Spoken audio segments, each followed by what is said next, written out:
Olá, pessoal! Então, estamos aqui de volta para a parte 2 da nossa aula de Ética e Relações Interpessoais, aqui pelo canal Educação. Eu sou a professora Kelly Campelo, é um prazer estar aqui com vocês, tá certo? Eu estou vendo que o pessoal de Alto Longar, cadê o pessoal de Alto Longar? Com os professores aí presenciais, beneditinos, Sussuapara, cadê a galera de Sussuapara? Colônia do Gurgueia, Lagoa do Sítio, né? Já falou aqui comigo, tá tudo certo. São José do Piauí também, São José do Piauí, com a professora Leidiane, a Flávia Vieira, nossa professora também mediadora aí de Juazeiro do Piauí. Beleza, gente, então... Olha aqui, desenvolvimento e implantação do Código de Conduta, né, de ética que a gente está analisando na nossa aula de hoje. Então, bora aqui dar continuidade à nossa discussão. Bom, gente, então, eu trouxe aqui alguns fatores, ó, a Maria Clara, que está aqui em Lagoa do Sítio, Piauí. Olá, Maria Clara. Então, vamos lá. Fator 1. Bom, trouxe aqui alguns fatores e a gente vai analisar cada um deles, tá certo? Então, por exemplo, tem 3 questões aqui, 3 fatores, e a gente vai analisar de forma específica cada um deles. Então, fator 1 diz assim, eu já vou pular, já vou analisar aqui o fator 1 e eu coloquei aqui, ó, tá vendo a nossa fonte, tá bom? Então, fator 1, reflexão. Com o desenvolvimento social, olha aqui, fator 1. Com o desenvolvimento social e a evolução da comunicação, nos deparamos em muitas situações novas, sendo que as leis e a sociedade nem sempre estão preparadas para elas. Aliás, muitas vezes nem consideram a hipótese de que pode ocorrer o evento. Ok, o que é esse fator 1? Olha, a Aira Gabriela, eu nunca sei, Aira. Que bom que você está aqui, eu senti sua falta, viu? Porque você está sempre aqui participando da aula comigo. Olha, gente, então aqui, nesse fator 1, bora fazer essa reflexão. Então, é o que eu até já falei no início da aula, né? A sociedade está em constante evolução. A ética, gente, ela é resultante dessa sociedade. Então, é claro que ao surgirem novas demandas, nós devemos nos adaptar a elas, né? Então, isso aqui é fundamental para a galera que é RH, como para qualquer outra profissão. O nome aqui é recursos humanos. Então, vocês estão trabalhando de forma direta com as pessoas dentro desta organização. Então, gente, a sociedade ela vai se transformando. A gente lida com pessoas o tempo inteiro, a sociedade vai se transformando e a gente precisa ir se transformando também, né? Então, aqui eu estou exercendo uma função de professora. Como eu falei, né? Não tem como eu dar uma disciplina social ou humana, como a história, a sociologia, o projeto de vida, se eu não tenho uma visão atual da sociedade que eu vivo. Não tem como. Né? Então, a gente vive em um momento que a gente é bombardeado, de fato, por inúmeras informações, né? E principalmente na internet. Então, eu preciso estar ligada nisso, da mesma forma que vocês. Né, tanto agora como jovens, né, adolescentes, porque a maioria da galera que é primeira e segunda série do ensino médio, não é isso? E também quando vocês estiverem aí dentro da organização, trabalhando. Então, muitas demandas, gente, elas agora estão sendo cada vez mais atuais. Então, hoje a gente discute conteúdos que há 20, há 30, 40 anos atrás não eram discutidos.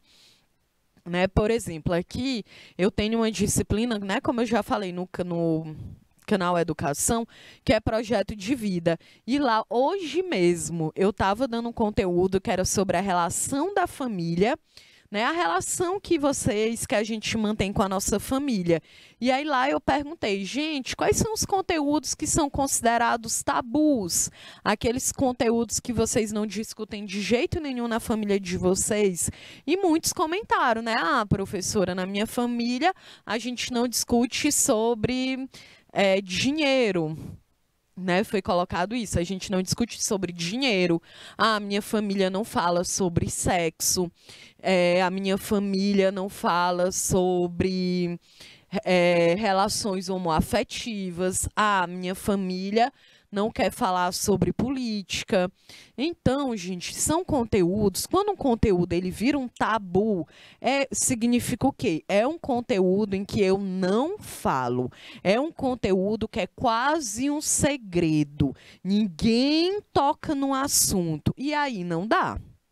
Não dá, porque como eu coloquei aqui, a sociedade, ela vem o quê? Mudando. Tá certo? A galera é de São José do Piauí, que está assistindo a aula aqui comigo, é a professora Flávia. Então, gente, a sociedade ela vai se transformando. Coloca aqui no bate-papo, professora Flávia, a galera é de São José do Piauí, quais são, diz aí um conteúdo que aí na família de vocês existe um certo tabu, que vocês não falam sobre. Coloca aí no bate-papo para que a gente possa discutir sobre isso. Porque, gente, olha aqui, né? A gente precisa acompanhar as tendências sociais. E aí tem uma galera hoje que fala assim, ah, mas é porque hoje, no Brasil, por exemplo, a gente não pode mais falar nada. Porque tudo é proibido, porque tudo vira um conflito, né? Gosta de dizer, ah, é só um mimimi, né? Então é algo sem importância. E, gente, a grande questão não é que hoje não se pode falar sobre nada, né? Porque geralmente pessoas que têm essa fala é que elas estão muito acostumadas a fazer aquele comentário racista que ela, mas para mim é só uma piada, é só algo engraçado. É engraçado para você que não tem um pingo de noção, um pingo de respeito e nem um pingo de ética. Aí tem galera que faz comentário capacitista, gordofóbico, misógino, machista. E aí diz assim, não posso falar mais nada. Realmente, se for para você fazer esse tipo de comentário, realmente é melhor você não falar. É melhor você ficar calado. Né, gente? Até porque é crime também. Racismo no Brasil inafiançável desde 88, que está lá na Constituição. Homofobia desde 2019 é um crime no Brasil. Comentários misóginos, né, são atrelados ao crime de feminicídio. Está legitimado no Brasil desde 2015. Então, são leis, gente, que foram criadas porque a galera não tem ética. E porque a gente impacta a vida do outro com esse tipo de comentário. Então, realmente, não dá para falar mais. Porque se no passado isso era aceito, era legal e era engraçado, hoje não é mais, porque as pessoas elas estão reagindo, elas estão tendo cada vez mais consciência dos seus direitos e se organizando e se movimentando para que esses direitos possam ser colocados em prática, né? Então, é um ponto para a gente se ligar, ainda mais vocês que vão trabalhar de uma forma direta na administração de uma determinada empresa. Beleza? Então, realmente, né, tem coisa que não dá mais, gente. Olha aí, é o que a gente fala que é um desenvolvimento social. A sociedade evolui e a gente precisa evoluir com ela. Né? Então, toda empresa precisa desenvolver políticas para, por exemplo, aí eu coloquei aqui algumas questões aleatórias, né? Tipo, utilização de computadores da empresa para uma atividade pessoal. Existem empresas que não aceitam, né? Então, tem aquela regra, olha, o computador é para que tu possa trabalhar enquanto tu tá aqui nessa organização. Nada em relação à sua vida pessoal deve constar dentro de um computador que é coletivo, né? E às vezes é até perigoso, porque tu coloca ali teus dados pessoais, tu não sabe quem é que vai usar aquele computador, né? A gente nunca sabe quando uma pessoa ela vai ser antiética, então é bom a gente ter cuidado com isso e algumas empresas colocam isso como uma norma de conduta. Outro exemplo, né? Fraudes pela internet. Qual é o amparo legal, gente? Qual é o comprometimento da empresa? Então, isso aqui, fraudes pela internet, é porque agora a gente tem cada vez mais, né? A gente tem consumido muito produto da internet. Então, a gente compra muita coisa da internet, né? Por exemplo, lá na minha casa, nossa, meu computador foi na internet, o meu celular foi na internet, câmera que eu tenho eu comprei na internet, o fogão foi na internet, o guarda-roupa foi na internet, a mesa que eu tenho na minha casa comprei na internet. Então, a gente precisa aqui, inclusive tem um marco civil na internet, acho que é de 2014. Eu quero falar também um pouco mais sobre isso em outras aulas, né? E a gente precisa ter cuidado também com isso, né? E hoje muitas empresas, elas têm todo um trabalho, né, gente, com a internet. Então, a gente precisa ter muito cuidado. Entra também a empresa se responsabilizar. Então, eu compro um produto, já aconteceu também comigo, né? Eu comprei um produto e aí não veio o que eu queria, eu reclamei lá no site e a galera nunca me respondeu. Aí eu nunca mais compro lá também, né? Eu deveria ter ido no Procon denunciar. Não fiz, né?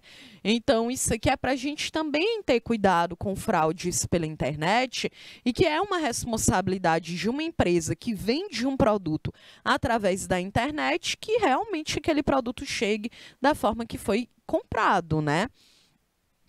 Olha aqui, a Flávia, a professora Flávia, lá de São José do Piauí, é isso, professora Flávia? Não, não é de São José do Piauí, a professora Flávia é de Juazeiro, isso. Ela disse, olha, os temas que são lá um tabu com a galera que está lá com ela, em Juazeiro do Piauí, é sobre reprodução, é sobre métodos contraceptivos, é sobre o aborto. São os temas que as famílias geralmente não falam dentro de casa, né? Ok, então, olha aí, tá vendo, gente, essa ideia de que muitas vezes não se ligam aqui na ideia do desenvolvimento social, da evolução da comunicação, e é muito importante, né, que se o primeiro grupo social, que é a família, não fala sobre esses conteúdos, então a gente precisa aqui falar deles dentro da escola, ainda mais esses conteúdos aqui que têm relação direta com a ética, né, na ideia das regras, do que seria certo, do que seria errado. E, gente, quando a gente cria um tabu, quando tem um assunto que a gente não quer falar de jeito nenhum, isso é muito prejudicial. Porque vai, né, fazendo cada vez mais desinformação, né? Inclusive, eu achei interessante que a galera colocou aqui método contraceptivo, né? E aí eu lembro que há umas semanas atrás, gente, e aqui a nossa disciplina ética é algo contemporâneo, é no nosso dia a dia, né? E aí eu lembro que há umas semanas atrás eu vi uma pessoa aí na internet, uma criadora de conteúdo, né, que ela tem um filho adolescente e que lá nos stories ela gravou dizendo, gente, que ele havia comprado, eu não sei se era um anticoncepcional para namorada, eu acho que era isso, e ele tomava um anticoncepcional junto com a menina. Olha isso, o menino tem o quê? 17 anos, não, tinha 18 já. E aí duas questões me surpreenderam, né? Que esse menino, com certeza, ele não fez a 7ª série, né, gente? Porque a gente estuda sobre isso na escola, lá em biologia, a gente estuda sobre reprodução, sobre método contraceptivo, existe esse conteúdo na escola, tá nos PCNs, também tá na BNCC, porque é algo que faz parte do ser humano, da vida em sociedade. Então, é preciso falar, e se fala dentro da escola.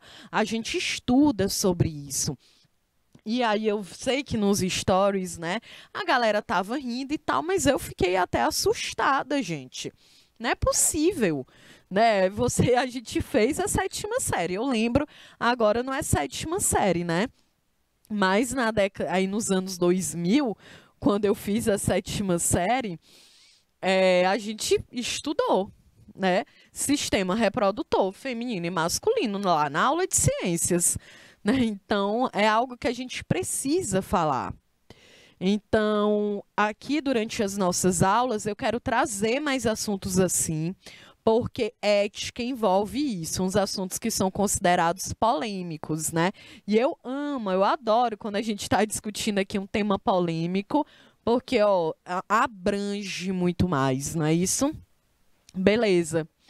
Ah, outro detalhe aqui, ó, descartes de produtos eletrônicos, gente, né? Quando eu estou falando aqui de desenvolvimento social, evolução da comunicação, sociedade, né, nova. Então, por exemplo, um hospital, ele precisa fazer um descarte correto dos produtos dele, né? E aí me fez lembrar de um caso que ocorreu no Brasil, lá em Goiânia, eu acho que foi chamado Césio 137. Vocês conhecem, gente? Coloca aí no nosso bate-papo o Césio 137 que ocorreu no Brasil. Foi isso, ó. Ocorreu lá em Goiânia, em que um hospital, gente, ele descartou um material, uma máquina de fazer raio-x, né, e que nessa máquina tinha urânio 235, tinha algumas questões, quase uma arma nuclear, não é isso? Ah, ó, Seduc Piauí, que é a turma de São José do Piauí, né? O Cleito também falou, sim, foram mortas 4 pessoas, né? Isso, Cleito. Gente, que ano foi? Ah, foi em 1987 que aconteceu esse acidente conhecido como Césio 137, em Goiânia, né, na capital do estado de Goiás. E o manuseio indevido de um aparelho de radioterapia abandonado, onde funcionava o Instituto Goiano de Radioterapia, que gerou um acidente que envolveu centenas de pessoas, gente. Centenas, né? Então, morreu uma galera, eu lembro que uma galera perdeu um pedaço da mão, perdeu um pedaço do dedo, não é isso? Olha aqui, eu joguei aqui no Google, Cleiton, eu acabei de ver que morreu, na verdade, não, morreu 7 anos depois, uma galera, teve galera que morreu 7 anos depois do que havia acontecido, né? E foram 4 vítimas. E também 2, né, funcionários do Ferro Velho que acabaram achando esse aparelho. Uma galera morreu semanas depois de serem hospitalizadas, né? Então, isso aqui, gente, é muito perigoso. Descarte de material, né? Como assim? Eu trabalho em um hospital e eu descarto um material de qualquer jeito, gente. Isso não pode ocorrer.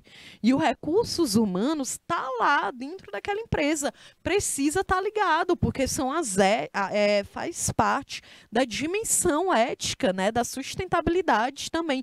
Como é que eu vou descartar um aparelho, gente, que tem um reator nuclear? É tipo uma substância que mata, que é cancerígena. Não tem como, é um absurdo isso, né?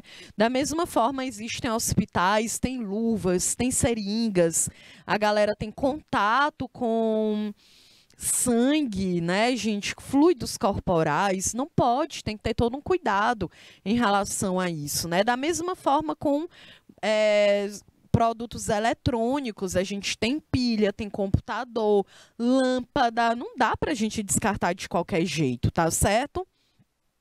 Ó, o Cleito Cruz comentou, né, gente, justamente porque não descartaram no local correto, justamente. Então, é algo muito triste, né? E aí faz a gente refletir sobre a gente ter esse cuidado entre a questão justamente da sustentabilidade. Olha aqui o fator 2 para a gente analisar. A ética e a responsabilidade social, elas devem ser práticas cotidianas. Foi o que eu já falei aqui.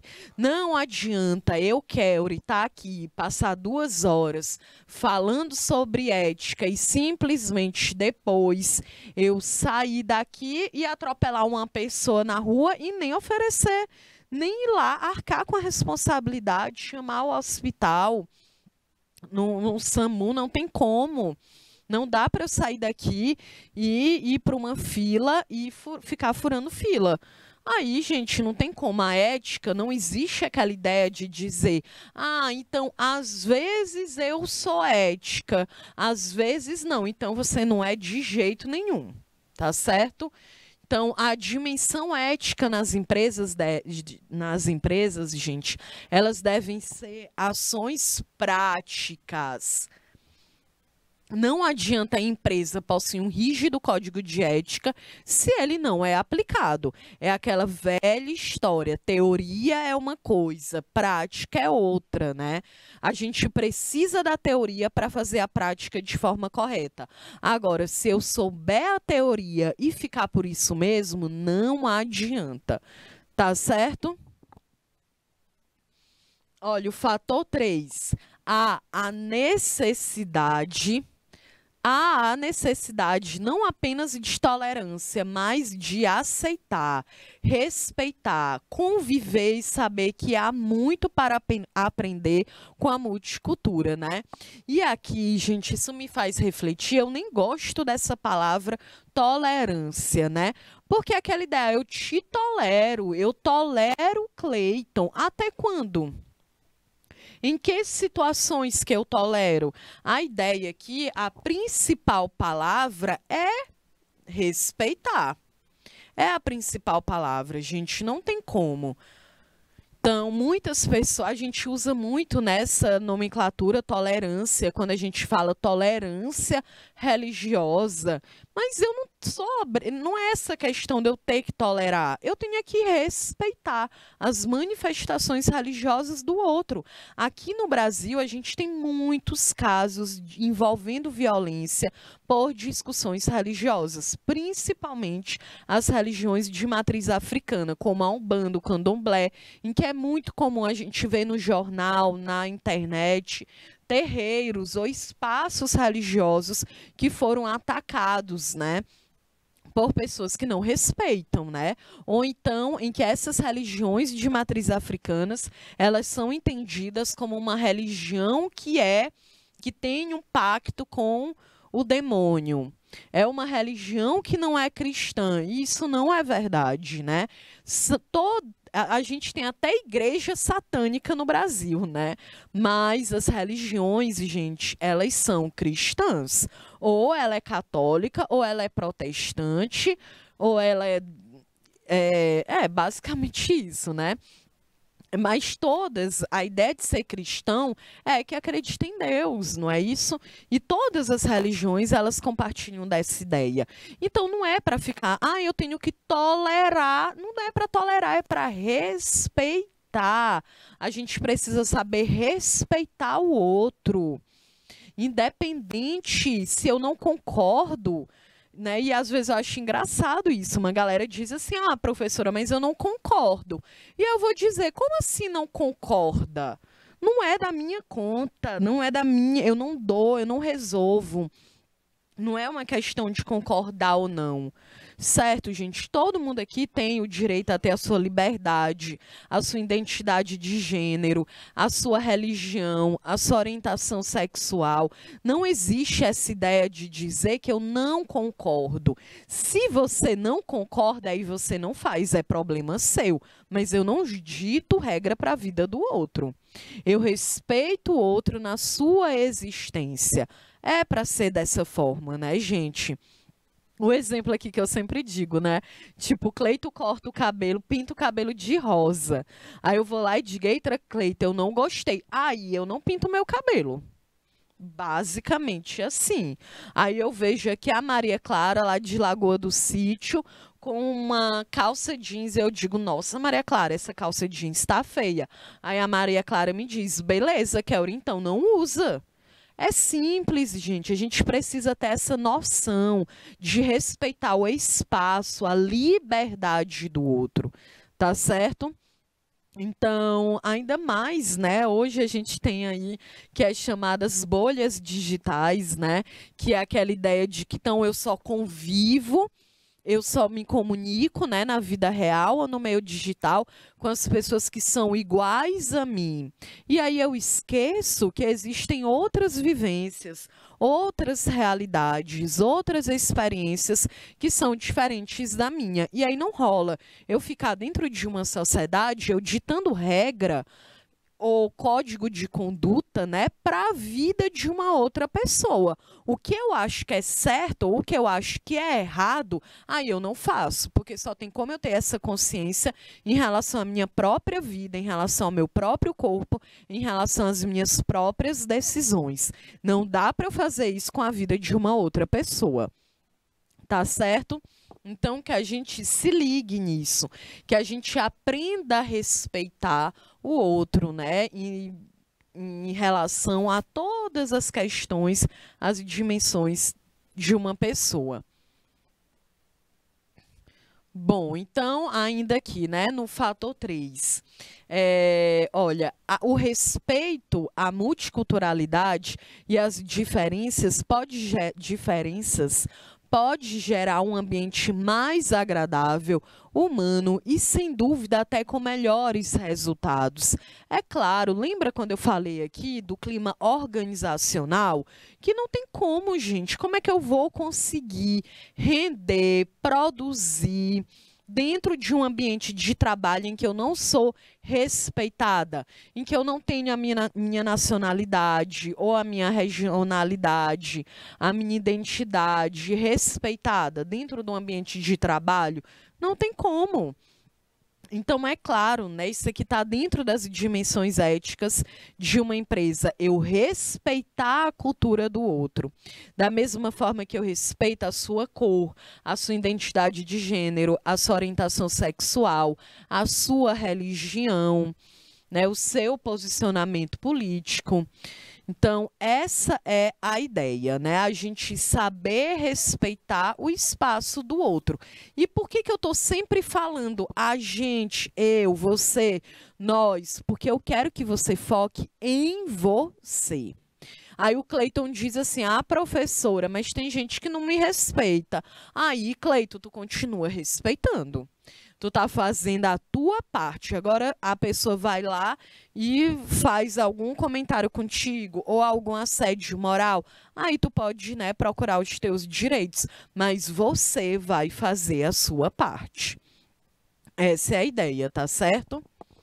E aí eu coloquei aqui até uma atenção nessa ideia, né, de apenas tolerar, gente, porque a tolerar, essa ideia da tolerância é algo muito limitado, né? E é claro que isso vai impactar, sim, de forma negativa. E ainda tem pessoas, né, que dizem, ah, beleza, eu não concordo, eu não gosto de fulano, então eu vou falar o mínimo possível. Também não dá, porque a gente trabalha dentro de uma organização. Como é que eu vou trabalhar com uma pessoa que eu já decidi que com ela eu não falo?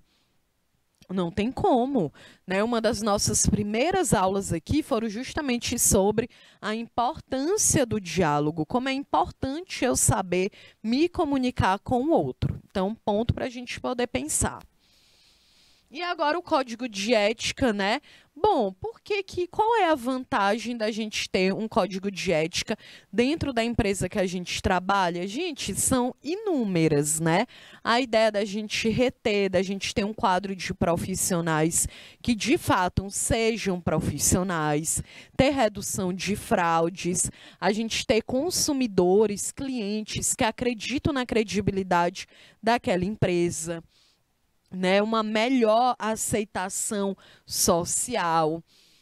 Isso aí é muito importante, né? De vez em quando a gente vê casos aí na internet, na televisão, de empresas que agiram de forma antiética e que acabaram sendo boicotadas, né, pela sociedade.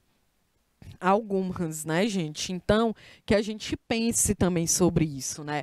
Eu lembro que acho que foi ano passado, em que uma modelo ela estava grávida, né? E ela acabou morrendo. Eu acho que foi semana passada, não. Eu acho que tem menos de um mês que foi no Rio de Janeiro e saiu o inquérito, né? Em que a bala em que ela foi atingida era uma bala de um policial militar no Rio de Janeiro.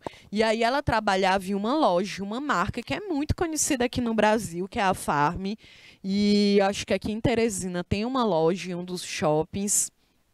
E ela trabalhava nessa empresa, né, gente? E assim que ela morreu, né, que infelizmente ela perdeu a vida e ela ainda estava grávida, né, o que torna a situação toda muito pior.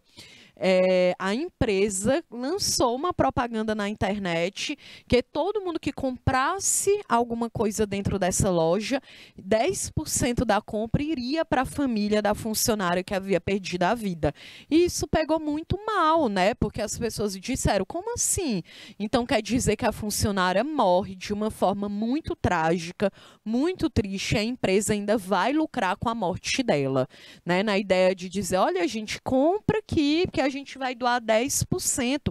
Então, por que você não vai lá e doa, sem ter que fazer uma propaganda para tu lucrar muito mais? Porque, gente, toda empresa que a gente vê aí na internet e que ela diz assim, né? Ah, compra aqui, eu vou te dar 5%, ou então, né, de desconto. A blogueira, ela diz, usa o meu código de desconto. Gente, tudo aquilo ali já foi calculado pela empresa. Ela te dá 10%, que é o que ela calculou que ela vai te dar, entendeu? Não é que ela é boazinha ou que aquelas frases, o gerente ficou louco. Claro que não, né, gente? Está tudo calculado, foi tudo estudado para aquilo ali. Então pegou muito mal e eu lembro que a Farm ela acabou sendo boicotada, né? As vendas caíram, muita gente realmente não ia lá, né? Claro que hoje eu acho que as pessoas nem lembram mais, infelizmente. Mas ela teve esse impacto aí também. Eu lembro de uma outra marca, essa acho que era em São Paulo, em que uma funcionária denunciou em que ela trabalhava em situações análogas à escravidão, né? Era uma loja também de roupa, né? Roupa cara, de grife, numa das ruas mais caras de São Paulo. E aí a galera trabalhava, gente, sem poder tomar água, com apenas um banheiro. E se a mulher tivesse menstruada, ela só teria direito a ir no banheiro uma única vez, trocar o absorvente. Vocês têm noção disso? O quanto isso é um absurdo, o quanto isso é uma violência contra aquela trabalhadora, enquanto ser humano? E aí foi denunciado, né? Isso também, claro, deu mídia, foi para a mídia, deu uma repercussão. A galera começou a não querer mais comprar na loja. Então, isso é para a gente poder pensar como que em questões antiéticas acaba impactando a imagem da empresa, tá certo? E outra coisa, né, gente? Hoje tudo cai na internet, não é verdade? Tudo, tudo. Então, é para se ligar nisso. Então, olha aqui, isso eu também falei na aula passada, né? O que vai ter, o que vai ser levado em consideração na hora de fazer esse código de ética, gente, dessa empresa? A missão, qual é a visão da empresa em relação à sociedade? Quais são os valores? Quais são os objetivos dessa empresa? Qual é a realidade, o contexto que essa empresa ela está inserida, de que forma ela se comunica com a sua comunidade interna, os funcionários, os fornecedores, qual é a forma que ela se comunica com a comunidade externa, né? E isso é muito interessante. Isso tem sido um assunto muito discutido em pessoas que fazem um estudo de mídias sociais, a galera que te ensina a criar conteúdo na internet, né? Porque hoje nós sabemos que o Instagram, o Twitter, o TikTok, cada um ele tem uma visão, né? Ele tem um objetivo para atingir o seu público. E eu vi que, embora o TikTok seja hoje, né, uma das redes sociais, é a maior do mundo, eu acho. Eu acho que é isso, mas mesmo assim as empresas ainda preferem o Instagram, ainda optam mais pelos criadores de conteúdo que estão lá no Instagram, porque o Instagram ele gera uma busca, uma volta, né, financeira muito maior para quem produz conteúdo ali, né? E aí a gente tem muitas essas pessoas que criam conteúdo para a internet, elas falam da comunidade. Para que, sabe aquela galera que é muito famosa na internet, que tem muitos seguidores, gente? Essa galera, ela criou uma regra, ela criou uma estratégia para poder alcançar. E aí eu achei bem interessante, um dia eu vi um artigo em uma revista eletrônica, né? Porque a gente quase não tem mais revista física. E uma revista eletrônica falando de uma digital influencer, que o nome dela é... Eita, agora eu esqueci. Lembrei, aquela Virgínia Fonseca. Vocês estão ligados quem é essa Virgínia Fonseca? Coloca aí no bate-papo. A galera que tá ligada, a galera aí de... botaram aqui a Seduc05. Quem é a Seduc05? Coloca aqui no nosso bate-papo, por favor, gente. O Cleiton Cruz, a Flávia Vieira, a professora Flávia, Sala de Técnicos em Recursos Humanos de Canavieira. Ah, beleza. Tá certo, então, Canavieira. Que bom que vocês estão aqui também. Então, gente, aquela galera lá, a Virgínia Fonseca, vocês estão ligados? Quem é? Que ela é uma digital influencer. Gente, eu acho que ela tem quase 40 milhões de seguidores, né? É muita gente. E aí eu vi uma vez uma análise, né, do perfil dela na internet, em que ela criou uma comunidade. O que é que isso significa? Tem uma galera que segue ela, que acompanha ela todos os dias, né? E qual é a estratégia dela? Ela acorda e ela já faz um story. E ela faz o story dela o dia inteiro, até a hora que ela vai dormir. E aí, no outro dia, tudo recomeça. Então, ela tem os horários, ela tem a forma de chamar, né? Tem a galera que fala, são meus seguidores, né? Então, tem um nome ali, bonitinho, que você chama as pessoas que te seguem. Então, isso cria o quê? Uma proximidade. Uma ideia de que aqueles seguidores, eles fazem parte da vida daquela pessoa. E hoje isso é muito interessante porque as empresas hoje, elas tentam fazer isso cada vez mais. Elas tentam humanizar o perfil da empresa na internet para que esse perfil consiga se comunicar de uma forma mais direta com a sua comunidade. A gente consegue também citar como exemplo aquela Magazine Luiza, que é uma loja aí, né? Eu sei que tem roupa, tem eletrodoméstico. E a Magazine Luiza tem a Magalu, que como é que eu posso dizer? Ela é um personagem digital, né, gente? Não é uma pessoa.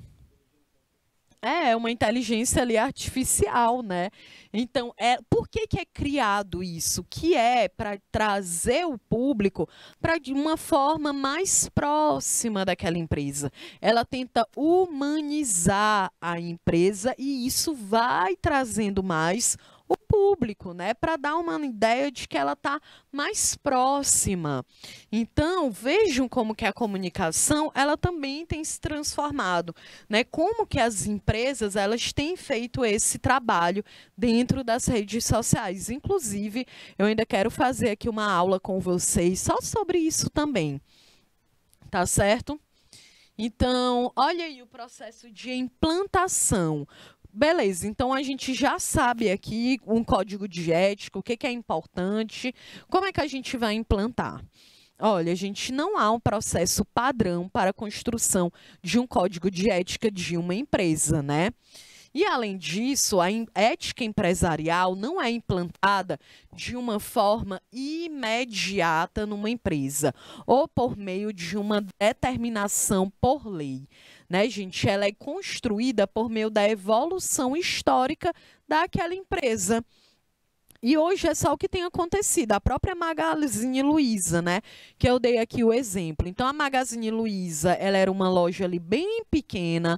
Ela só vendia eletrodoméstico. Hoje ela percebeu que para a gente conseguir se manter no mercado, a gente precisa vender tudo que a sociedade está ali precisando, né? Tudo entre aspas, né, gente? E aí eu vi que uma das inovações da Magazine Luiza foi em relação à roupa. Agora ela tem um setor que é só de vestuário. E olha que interessante, tem uma criadora de conteúdo que é a Letícia Muniz. Eu acho que é esse o nome dela. Ela é uma pessoa que ela sempre aparece lá no Domingão, que agora é com o Luciano Huck, né? E ela faz lá, ela faz toda a propaganda, né, das marcas e tal. Ela é como se fosse uma assistente de palco.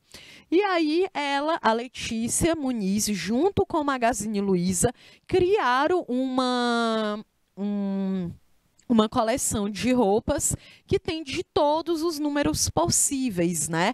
Então, ela é uma modelo plus size, né? Que a gente entende que é fora do padrão. E aí ela criou lá coleções que vão do 34 até os 58, por exemplo.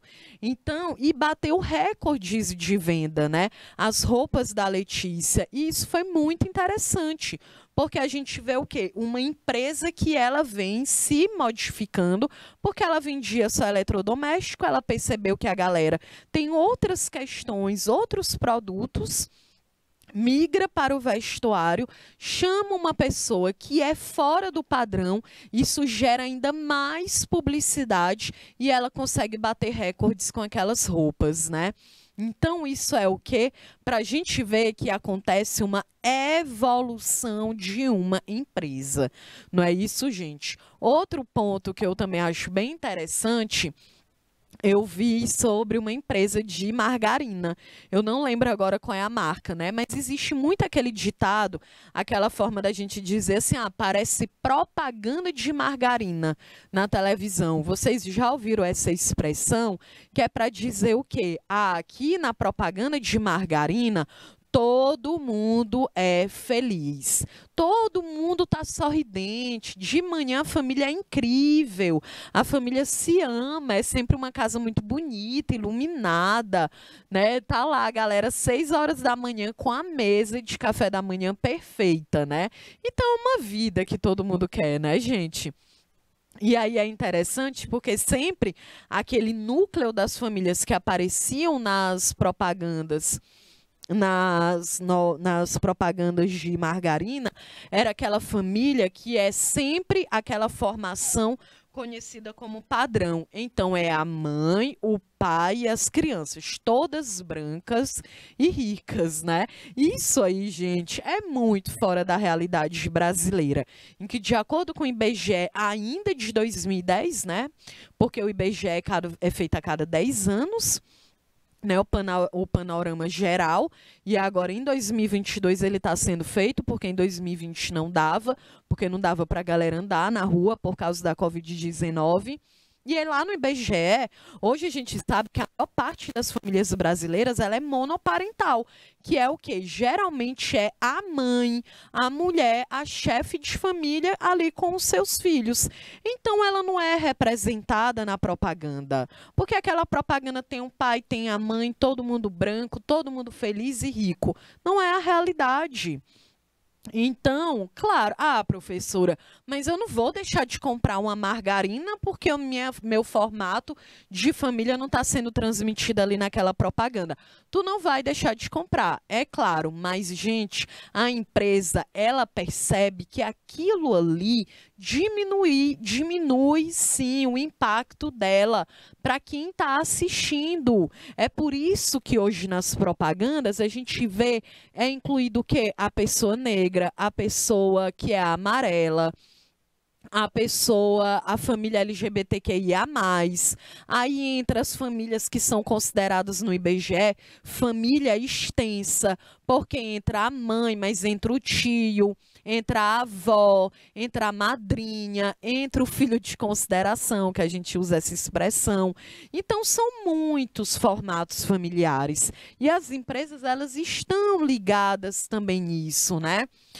Como eu também falei que lá no Dia dos Namorados, no Dia dos Pais, a gente já está tendo propaganda que são dois pais ali na televisão, porque a empresa ela percebe o quê? Beleza, eu quero atingir todo o público, né? Então, também tem que ter cuidado com o pick money, né? Como vocês já comentaram aqui comigo, na ideia de que muitas das empresas elas assumem esse discurso de diversidade, mas é só para fazer a publicidade, a propaganda, porque de fato, na realidade ali, não existe, né?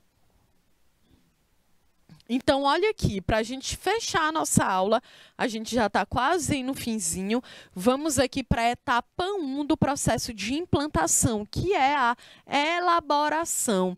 Professora Kelly, cheguei na empresa, vou trabalhar.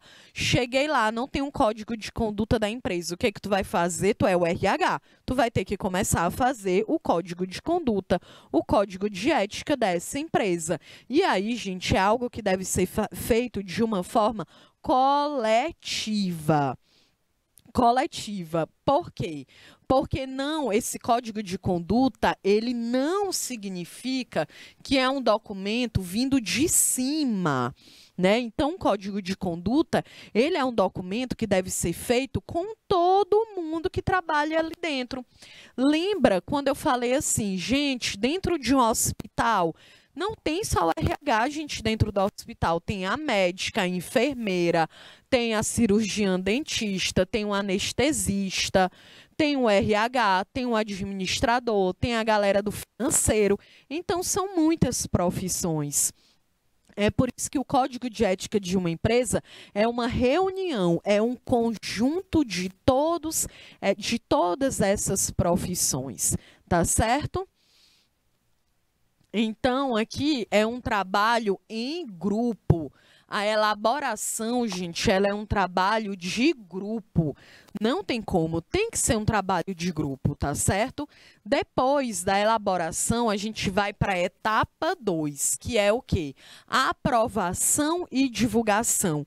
Então, o Cleiton, imagina, o Cleiton está lá na empresa que ele trabalha, no hospital que ele trabalha, ele chegou, é um hospital novo, não tem código de ética, e ele diz, beleza, galera, para poder eu começar a trabalhar aqui, eu tenho que fazer esse código. E aí ele chama a galera que trabalha lá, e ele reúne os códigos de ética das profissões que estão dentro daquela empresa, né? Então, a gente tem o que aqui? A aprovação, né? Que é a elaboração, depois vem a aprovação, que é preciso ter uma redação, ou seja, tu vai ter que escrever esse código de ética, né, gente? E aí, eu quero que vocês lembrem que deve ter um documento, deve ser um documento de fácil compreensão e de circulação. Não adianta o Cleiton Cruz, que está aqui no nosso bate-papo, ele escrever esse código de ética da empresa que ele trabalha com uma escrita que seja super difícil, com uma escrita que ninguém consegue entender o que o RH está querendo dizer. Então, tem que ser algo simples, direto, para que todas as pessoas entendam. Da mesma forma que a gente teve uma aula aqui que nós analisamos o código de ética, não foi? Então, é da mesma forma. A gente precisa analisar aquilo que seja fácil de ser compreendido. A etapa 3 é a implantação e o treinamento. Porque, gente, com o documento validado agora, chegou a hora de implantar o código de ética através de uma estratégia a ser desenvolvida com o setor de recursos humanos. Então, é o recursos humanos que vai desenvolver uma estratégia para que aquele código de conduta ele esteja presente naquela empresa, para que todo mundo consiga entender aquele código. As pessoas que têm só o ensino fundamental, só o ensino médio e quem tem doutorado dentro dessa empresa precisa compreender o que esse código de ética ele está falando. E aí precisa ter o quê? Treinamento, claro que sim. Reuniões. Lembra quando eu falei que tudo deve ser dito, mesmo as questões que são óbvias, elas precisam ser ditas, gente? Justamente porque eu dei até o exemplo, né, quando a gente contrata uma pessoa PCD. Pessoa com deficiência. Então, eu vou lá, eu faço uma reunião, eu digo, gente, a gente vai trabalhar com uma pessoa que tem deficiência, nada de comentários capacitistas, né? Porque tu quebra tanto o código de ética da profissão quanto da empresa. Então, tudo é comunicado de forma clara, de forma direta, para que não exista nenhum ruído nessa comunicação. Tá certo? E aí, agora, a etapa 4 é o monitoramento do código de ética. De tudo aquilo que a gente já sabe. Quem que vai monitorar? Você que é do Recursos Humanos. Então, tu vai monitorar se as pessoas estão se respeitando, tu vai monitorar se não está tendo fofoca, nenhum atrito dentro daquela empresa, se não tem ninguém, né, fraudando qualquer coisa que seja. Então, isso também é um trabalho dos recursos humanos, gente. Importante também que os treinamentos eles sejam incorporados na rotina do setor de recursos humanos. Olha aqui, vocês são os responsáveis por analisar se esse código de ética ele está sendo colocado em prática, porque foi realizado o código, foi analisado, foi passado para frente, então agora a gente precisa aqui monitorar. E dentro desse monitoramento pode ter um canal de denúncias que, inclusive, pode manter a confidencialidade do denunciante. E aí, né, aqui é interessante a gente analisar assim. Por exemplo, o Estado tem a ouvidoria do Estado. Então, eu posso ligar para a ouvidoria do Estado e dizer, olha, eu fui no hospital tal, que é público, eu fui maltratada por quem estava trabalhando lá. Ah, eu fui numa delegacia, fui desrespeitada, né? Tem que ser um órgão público, óbvio, né, gente, para tu poder denunciar lá também. Então, toda empresa, ela tem um canal de denúncias, né? Muitas empresas têm lá um papelzinho e tem dizendo assim, você tem alguma sugestão para dar, né? Muitas vezes aquilo ali fica escondido. Ou ninguém dá sugestão nenhuma. Mas, gente, isso é interessante. Faz isso aí na tua empresa. Coloca aí, né, uma caixinha. Gente, faça aqui a sua denúncia. Ninguém vai saber que foi você. Claro, o RH também precisa lá ser ético, né? Não dá para eu ir lá, a Flávia Vieira, ela ser o RH da empresa, e eu lá falar com a Flávia, olha, Flávia, aconteceu isso, eu não gostei, eu estou me sentindo desrespeitada, eu gostaria que você conversasse com o funcionário tal, e a Flávia simplesmente ir lá e contar para a pessoa. Aí não dá, né? Ela está sendo antiética. Então, que o código de conduta também possa ter um canal de denúncias, em que os funcionários daquela empresa, gente, eles se sintam protegidos, para que eles se sintam à vontade, que caso eles tenham algum direito que foi violado, que eles consigam ali se abrir com recursos humanos, tá certo? Bom, e a etapa 5, para a gente fechar a nossa aula, é a avaliação. Né? O código de ética ele não é um documento estático. Da mesma forma que a gente aprendeu que a sociedade vai se transformando e a gente vai se transformando junto com ela, o documento, o código de ética também. Um código de ética que foi escrito em 2022, provavelmente ele vai ter que ser reescrito, né, daqui a 2 anos, daqui a 5, daqui a 10, porque a sociedade vai se mudando, vai se transformando, e esses códigos, essas regras, elas também vão se transformando juntamente, tá certo, gente? E aí, fatores de risco na implantação, né? Claro, né, gente, pode ter um risco, porque, por exemplo, eu quero que vocês entendam, né, que ele não deve ser impositivo.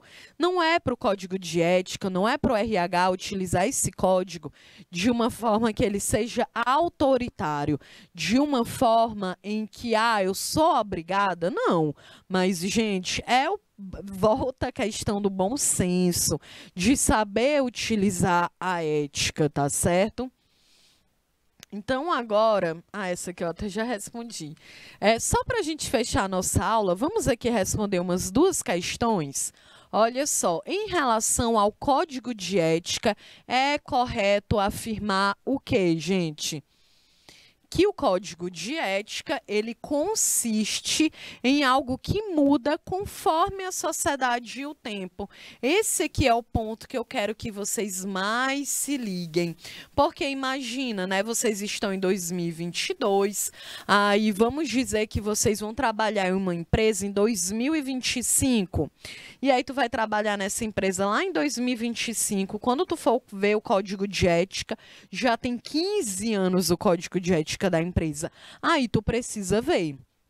Tu precisa analisar que código de ética é esse, porque não tem como, né, gente? O código, ele vai mudar conforme a sociedade e o tempo mudam, gente.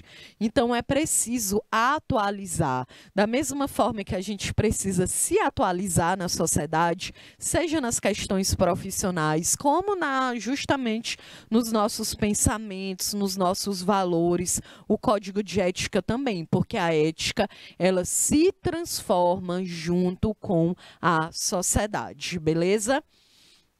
Vamos responder aqui outra questão? Assinale a alternativa falsa. Letra A. A sociedade não cria novas situações, logo a ética é estática. E aí, hein, gente? Essa letra A, ela é verdadeira ou ela é falsa? Eu quero que vocês me digam aqui no nosso bate-papo. Porque, gente, isso aqui foi uma das coisas que a gente mais discutiu. Inclusive, a própria questão anterior, ela já te dá a resposta, né? Porque, gente, a sociedade, ela se transforma o tempo inteiro, gente. A gente está sempre mudando. Alguns valores permanecem inalterados e outros não. A gente vai mudando, a gente vai tendo uma percepção diferente, né? Como vocês falaram, conteúdos que até um tempo atrás eram muito tabu, hoje não é tanto, né? As relações dentro das empresas, elas vão se transformando. Hoje a gente também tem a internet, as redes sociais, que também geram transformações na sociedade. Então, lembra, a sociedade, ela está, sim, sempre se transformando. E que como a sociedade se transforma, a ética também. Então, a gente precisa estar sempre tem que ter um olhar atento e um olhar atualizado da realidade em que nós estamos vivendo. Beleza? Então, olha só, a gente chegou aqui ao final da nossa aula. Eu espero que você tenha gostado, que você tenha conseguido entender. Na nossa próxima aula, a gente vai continuar discutindo aqui os códigos de ética, tá certo? Então, eu desejo a vocês aí uma ótima semana. Coloca aqui no bate-papo se você entendeu, se você gostou da nossa aula de hoje. E na próxima aula eu sempre vou iniciar respondendo mais questões e aí iniciando um conteúdo novo, beleza? Então, eu sou a professora Kelly Campelo, quero agradecer aqui a participação de vocês no nosso bate-papo, tá certo? Então, beijos e até mais.